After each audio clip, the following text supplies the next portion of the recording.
Olá, está no ar o Câmara em Ação.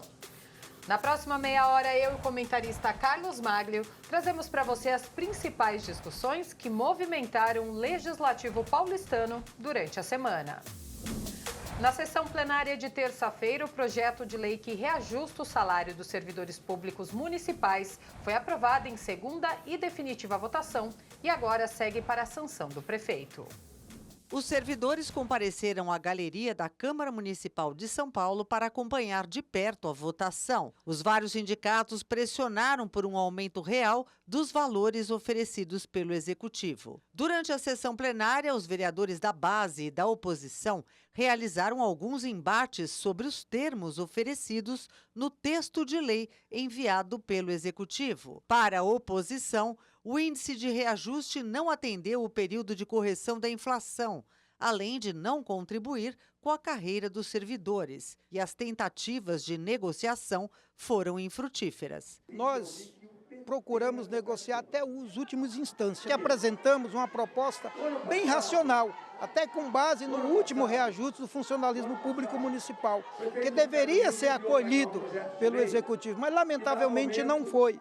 Não entender dessa forma e estranhamente, nós não conseguimos as 19 assinaturas para ao menos protocolar esses questionamentos e ter abrir um debate um pouco maior, que seria muito importante para todo esse segmento da comunidade trabalhadora e que, lamentavelmente, não vão ter nem sequer o reajuste com base nos índices de inflação dos últimos 12 meses. Esse é um projeto que traz uma proposta de reajuste linear de 2,16%, que na verdade é um desrespeito essa proposta, porque não cobre nem a inflação, na verdade nem metade da inflação. E aí se criou uma expectativa que tinha até um índice decente. Chegou com esse valor, a gente primeiro acreditou que para a segunda votação ia ter a possibilidade de aumentar esse índice, né? Chegar talvez em 4,26%, que é o que foi da inflação do ano passado. Isso na mesma legislatura em que o prefeito aumentou o próprio salário em 46%. Lá em 2022, o reajuste que o prefeito deu para si mesmo foi de 46%. Então, assim, é um desrespeito gigante oferecer esse índice de 2,16% para o servidor de São Paulo. O projeto garante ao servidor reajuste nos valores do auxílio-refeição e vale-alimentação na mesma proporção a partir de 1º de janeiro de 2025. Os novos valores salariais vão ser pagos a partir de 1º de maio de 2024. As bancadas do PSB, PT e PSOL foram contrárias ao projeto. O texto original foi votado nominalmente. No painel eletrônico foram 37 votos favoráveis e 15 contrários. A base do governo declarou que o projeto dá continuidade a uma política de governo que valoriza o servidor público. Importante dizer que foi na gestão do prefeito Ricardo Nunes que começou realmente um trabalho de valorização do servidor público e modernização de toda essa classe trabalhadora dos servidores públicos, tanto os ativos como inativos. E o prefeito Ricardo Nunes passou integralmente esse índice. É claro que as pessoas querem ganhar mais do que 2% de aumento. Sempre falando, era 0,01%, 5% ano passado, 2,16% esse ano. Mas é importante saber que também algumas categorias receberam aumentos nesses anos dessa administração, Bruno Covas, Ricardo Nunes, que atinge até 30%. Todos os profissionais da educação do município de São Paulo tiveram 30% de aumento nos últimos 3 anos. Profissionais da saúde tiveram também, e GCMs, especialmente aqueles com áreas mais perigosas, também receberam 26% de aumento. O prefeito valorizou todas as carreiras. Então nós tivemos um aumento de mais de 128% em todas as carreiras do valor que eles recebiam em 2021 até 2023. Então cada carreira teve a sua valorização. E agora no reajuste anual, o prefeito poderia até manter a mesma política do 0,01, porque fez alguns reajustes na carreira, mas ele preferiu mais uma vez quebrar essa barreira e mandou para a Câmara 2,16% de reajuste geral e no piso da educação aumentou 3,76%.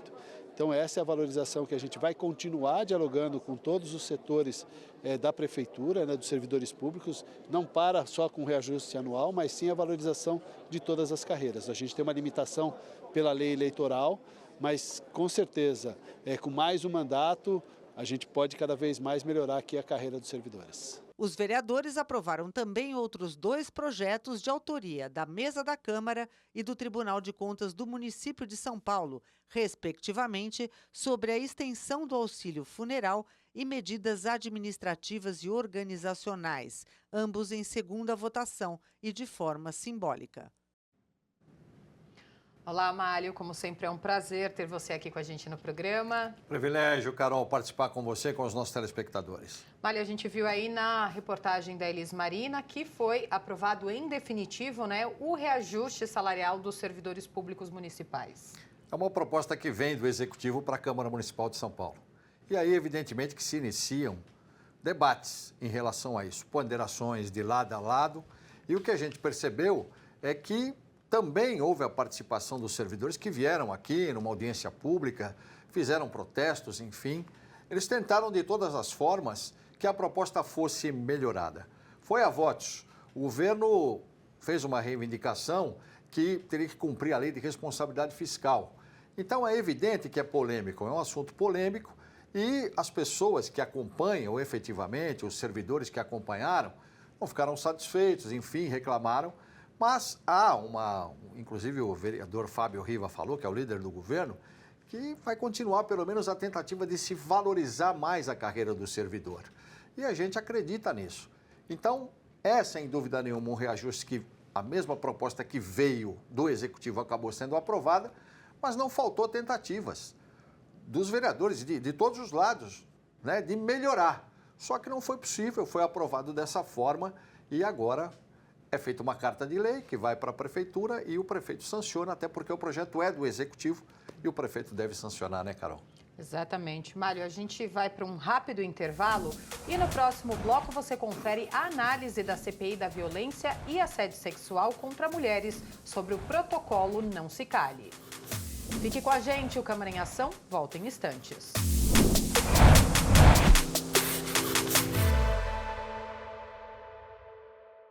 Olá, eu sou o Carlos Malho. Toda sexta-feira às 19 horas nós temos um encontro no Câmara em Ação. Um resumo com as principais notícias da Câmara Municipal de São Paulo. Mas você pode acessar nossa playlist no YouTube. É só você apontar o QR Code do seu celular e se inscrever. Rede Câmara, sua conexão com a política da cidade.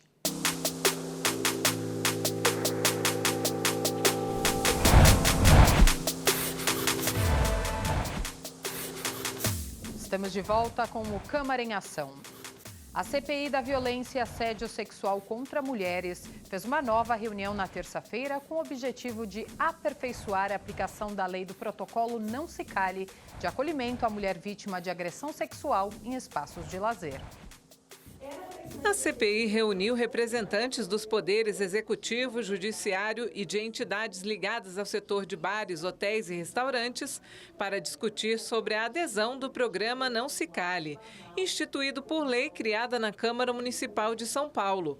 A Secretaria de Direitos Humanos e Cidadania é a responsável por capacitar e produzir cartilha para o cumprimento do protocolo. A gente, imediatamente trabalhou principalmente nisso, de cara deixar disponível um material de comunicação com orientação, o que diz a lei, como que se coloca isso em prática, o que não fazer, que é isso que a lei também traz de muito interessante, né? E a gente, antes de tudo, fez uma reunião com representantes do setor, de sindicatos de estabelecimentos, sindicatos de trabalhadores, pessoas que já faziam atividades nesse sentido, de formação, de capacitação, de sensibilização, pessoas, organizações, empresas até, para, no primeiro momento, mais ouvir do que falar.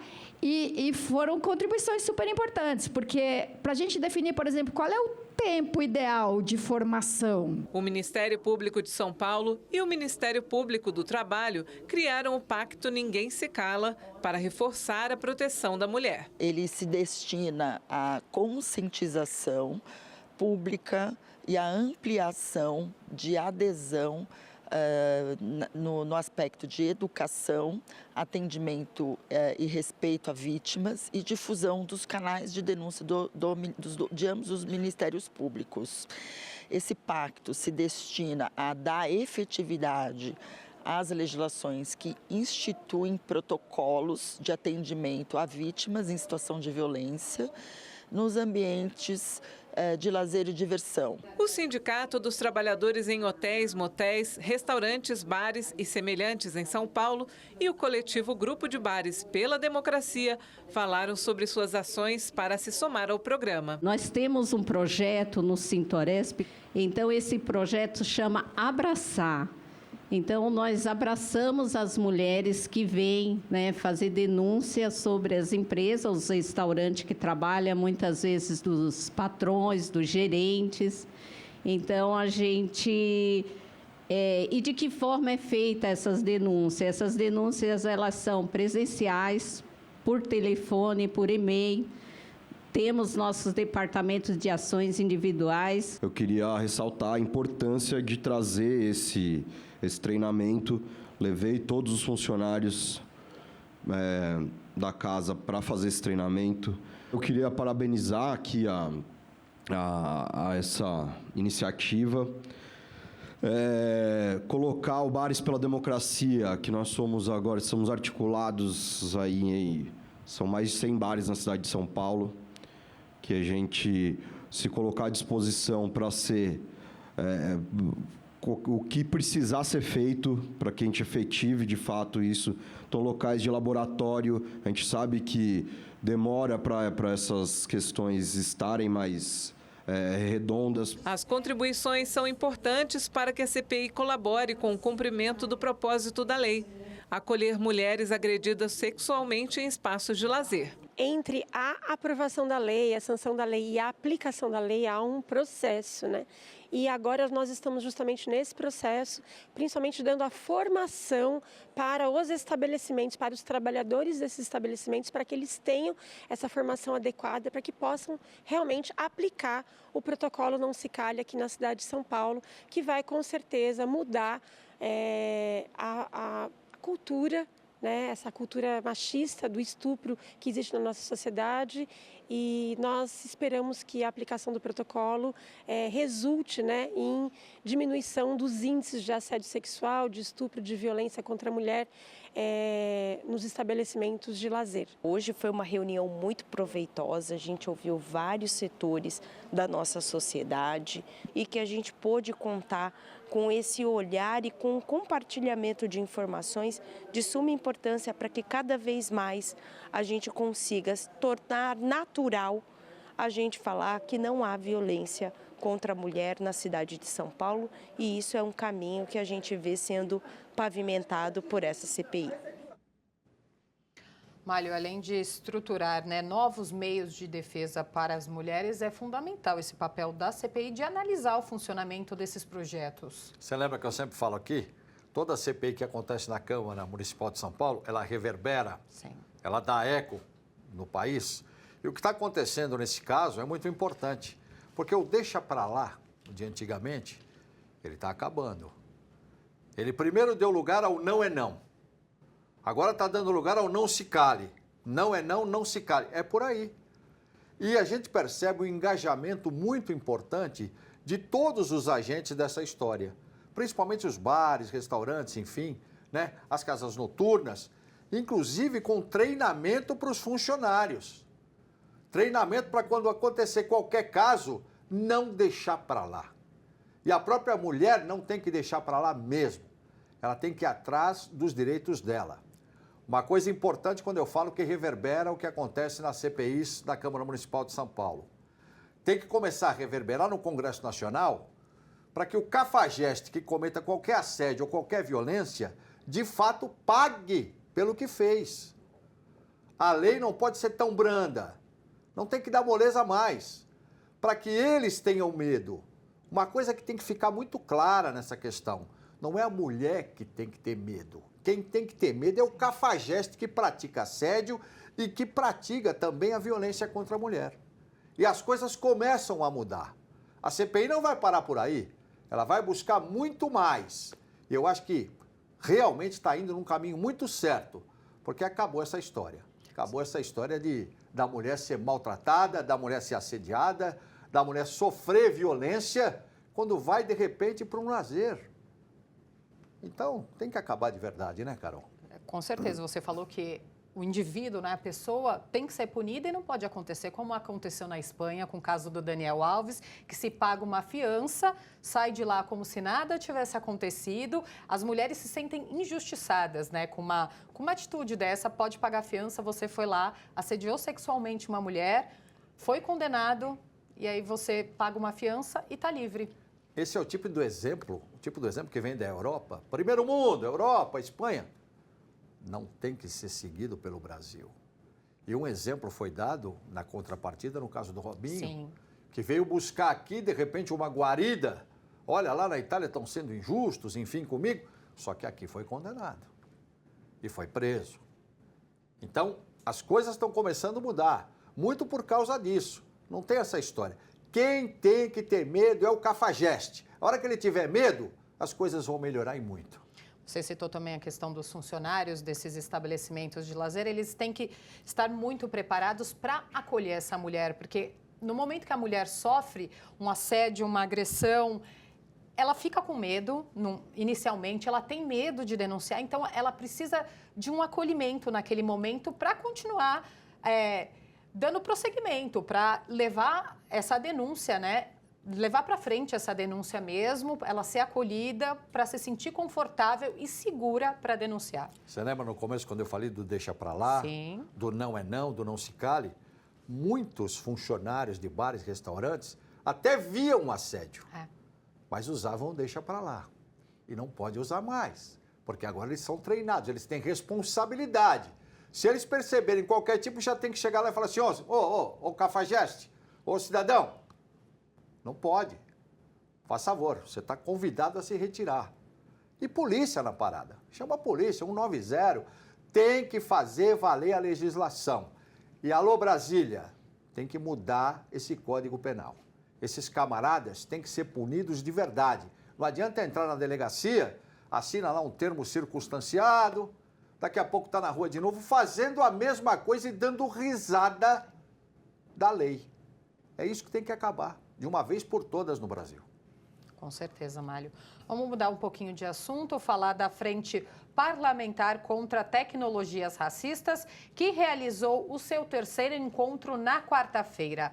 A educação foi o tema principal e especialistas debateram sobre a implantação do reconhecimento facial dentro de escolas.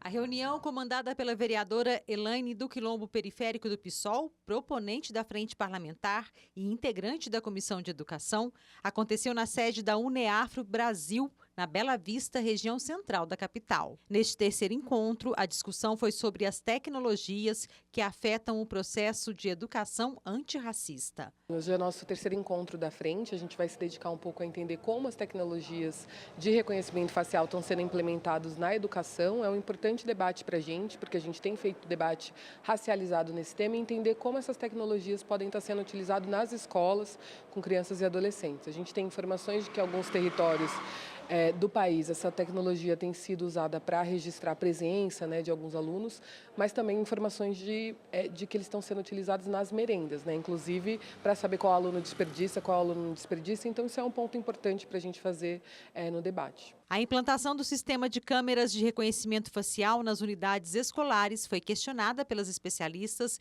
que participaram da discussão. A defensora pública do Estado de São Paulo, Vanessa Vieira, explicou o conceito de tecnologias racistas e como isso implica em comportamentos discriminatórios. Tecnologias racistas são aquelas que elas são baseadas em vieses discriminatórios e implicam numa seletividade dessas minorias étnico-raciais, da população negra, que são grupos, né, populações que são mais selecionadas por esses sistemas repressivos. Pensamento compartilhado pela coordenadora de Equidade Racial e Educação da UNEAFRO Brasil. Para Adriana Moreira, recursos como o reconhecimento facial são tecnologias de controle voltados principalmente aos negros e periféricos. Bom, a gente tem que ponderar que as tecnologias elas são instrumentos importantes Porque elas estão no mundo e elas precisam estar na escola. Agora, a gente precisa pensar sobre o uso que se faz das tecnologias no ambiente escolar.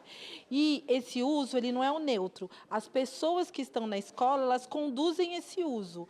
Então, esse uso, ele é tangenciado pelos conflitos da sociedade, pelos conflitos que estão na escola. Se as pessoas que estão na escola não têm uma visão que os conflitos sociais organizam a visão e a maneira como as tecnologias são usadas dentro da escola, esse uso vai ser enviesado. No campo da educação, a utilização dessas tecnologias não é diferente.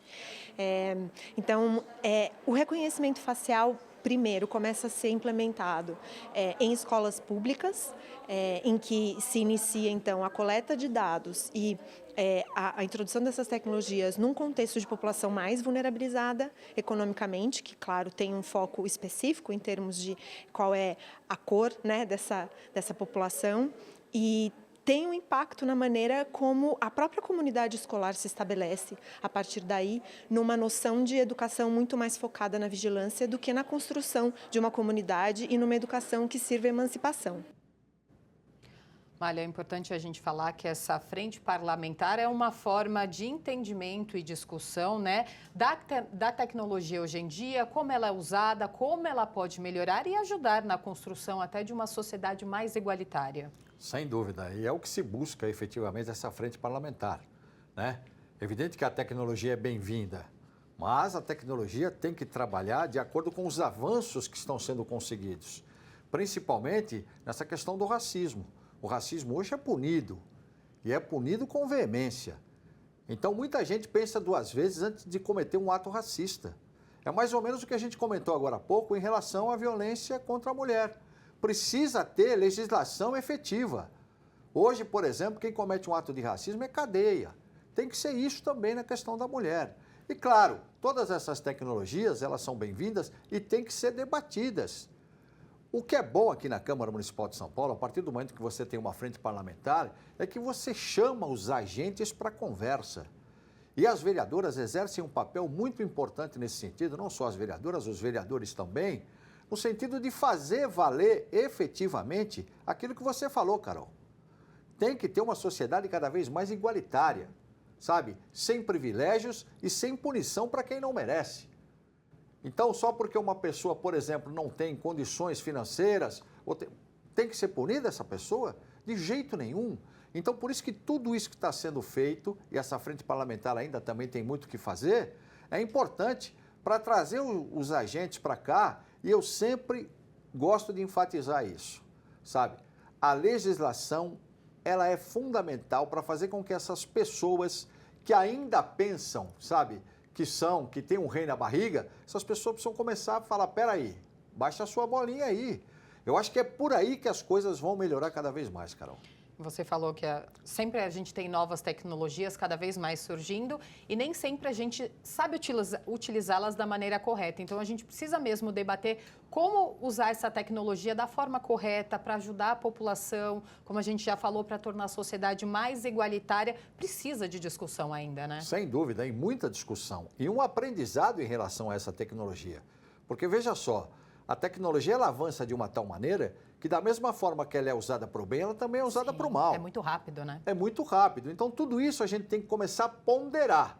Nós estamos numa fase da inteligência artificial. Nós estamos numa fase onde a minha voz pode ser duplicada, as pessoas podem ouvir e falar, poxa vida, é o Carlos Mário. E nem a sua voz, a sua imagem. A minha imagem, não, isso aí é o fim do mundo, uma imagem. Até aconteceu um caso, não sei se dá tempo da gente contar aqui, Sim. Um cidadão, numa reunião, no setor financeiro, todos sentados à mesa, ele somente aqui, ele vendo todo mundo, eram pessoas, só que a cabeça das pessoas eram os diretores. E começaram a dizer para ele, ó, transfere o dinheiro assim, assim, assim. Ele falou, tá bom, transfiro. Todo mundo reconhecido, só que a cabeça das pessoas não eram. Existiam pessoas ali, só que a cabeça era dos diretores.